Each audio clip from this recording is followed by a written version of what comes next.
భయాలు రావట్లేదు.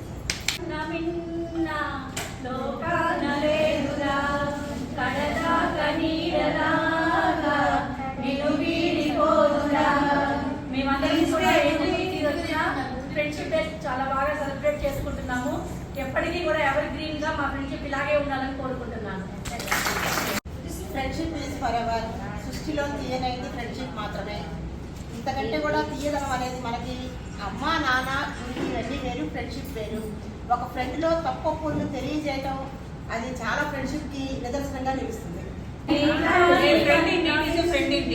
అంటే ఫ్రెండ్ మనకి ఎప్పుడు కూడా మన వెంట ఉండి మన కష్టాన్ని మన సంతోషాన్ని మన సంతోషాన్ని తను కూడా పంచుకునేది నిజమైన ఫ్రెండ్షిప్. నచ్చకపోయినా ద్వేషించినా తను యాక్సెప్ట్ చేయాలి, అది రియల్ ఫ్రెండ్షిప్ అండి నా ఉద్దేశం. లంచ్ చేశారా, డిన్నర్ చేశారా అడగటం చాలా హ్యాపీగా ఉంటుంది.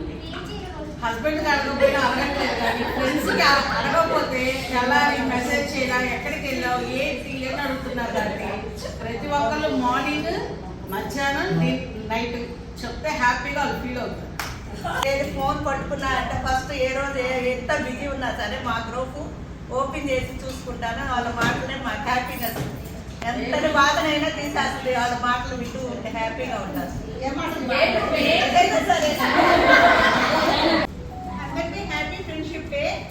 అసలు ఫ్రెండ్షిప్ అనేది నాకు ఎక్కడి నుంచి వచ్చిందంటే మా నాన్నకి 5 ఫ్రెండ్స్. వాళ్ళు చిన్నప్పటి నుంచి 5 ఫ్రెండ్స్ అనమాట. వాళ్ళు పుట్టిన దగ్గర నుంచి మా నాన్నగారు పోయేదాకా వాళ్ళతోనే ఫ్రెండ్షిప్ అనమాట. అయితే వాళ్ళు ఎంత ఫ్రెండ్స్ అంటే లేచిన దగ్గర నుంచి మాట్లాడుకోవటం, లేచిన దగ్గర నుంచి ఇచ్చేసుకోవటం, సెలవుల్లో వాళ్ళ ఇంటికి మేము వెళ్ళటం, వాళ్ళు మా ఇంటికి రావటం అని అట్లా మాకు ఫ్రెండ్షిప్ అలవాటు అయిపోయింది. మనకి ఏదైనా కష్టం వచ్చినా సంతోషం వచ్చినా ఇద్దరు చెప్పుకుంటాం. ఒకటి పేరెంట్స్, నెక్స్ట్ ఫ్రెండ్స్.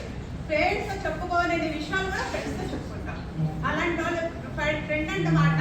మనకి 100 మంది ఫ్రెండ్స్ ఉండొచ్చు, కానీ మన గురించి చెడుగా వెనక వెళ్ళి మాట్లాడి ఆ ఫ్రెండ్ దగ్గర మాట్లాడి ఆ ఫ్రెండ్ మన గురించి చెడుగా చెప్పినా నమ్మకుండా ఉండేవాడే నిజమైన ఫ్రెండ్ అన్నమాట.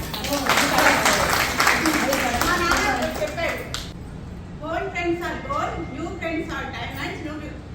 If you get diamonds, do not forget gold, because only gold can hold a diamond.